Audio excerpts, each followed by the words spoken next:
जनसंपर्क विभाग में एक पत्रकार की उस समय मौत हो गई जब उसे किसी ने भी मिलने से इनकार कर दिया।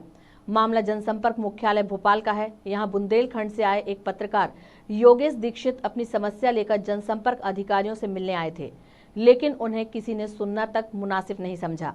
वे जब जनसंपर्क अतिरिक्त संचालक चौधरी के कक्ष के बाहर काफी देर तक इंतजार करते रहे। इसी दौरान उन्हें हार्ट अटैक आया और उनकी मौत हो गई। जनसंपर्क विभाग में अमानवीयता की हद इस कदर थी कि काफी देर तक पत्रकार का शव वहां पड़ा रहा, लेकिन किसी अधिकारी ने उन्हें तत्काल ना तो पहले इलाज के लिए भेजा, ना ही शव उठवाने में तेजी दिखाई। उनकी मौत के बाद विभाग ने 4 लाख रुपए की आर्थिक सहायता का झुंझुना पकड़ाकर उनके परिजनों तथा दलाल किस्म के पत्रकारों के मुंह बंद करने की कोशिश जरूर की।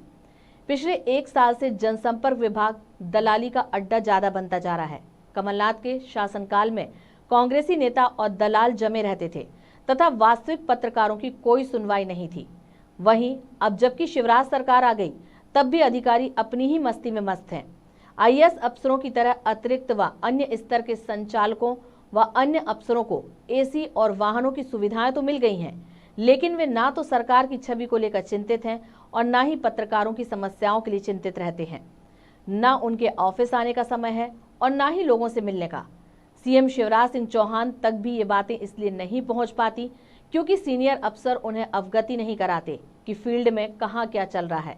ऐसे में जनसंपर्क विभाग की उपयोगिता पर भी सवाल खड़े हो रहे हैं। वास्तविक पत्रकारों का तो कहना है कि सरकार को इस विभाग को बंद ही कर देना चाहिए, ताकि पत्रकारों के नाम पर लाभ उठा रहे दलालों और मस्त हो रहे अफसरों पर अंकुश लग सके। हैरत की बात तो यह है कि योगेश दीक्षित की मौत के मामले में बीजेपी और कांग्रेस की तरफ से कोई प्रतिक्रिया नहीं हुई। बुंदेलखंड और अन्य इलाके के पत्रकारों में इसी वजह से रोष व्याप्त है।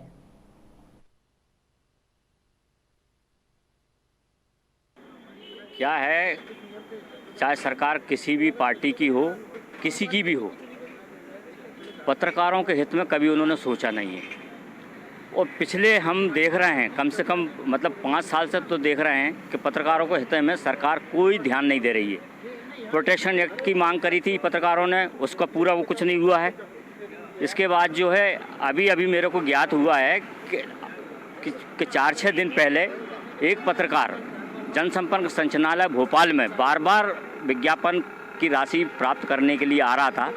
मतलब उसकी तबीयत इतनी ख़राब हो गई कि यहीं जनसंपर्क संचालनालय में उसको अटैक आया या क्या आया, ये वही जाने। ये दोषी किसे मानते हैं? इसके लिए दोषी सरकार है, जनसंपर्क विभाग है, उसके अधिकारी हैं कि पत्रकारों को परेशान करते हैं, जबकि वो अपने हर डॉक्यूमेंट्स उनको जो मांगते हैं वो देने के बाद भी अगर उनकी मेहनत को उनको नहीं दिया जाता है तो ये बहुत ही गलत है। सरकार को पत्रकारों की भावनाओं को समझना चाहिए, क्योंकि पत्रकार वो है, मीडिया वो चीज़ है कि जो सरकार को बनाती है तो गिराने की ताकत भी रखती है, लेकिन सरकार कभी पत्रकारों के बारे में सोचती नहीं आई।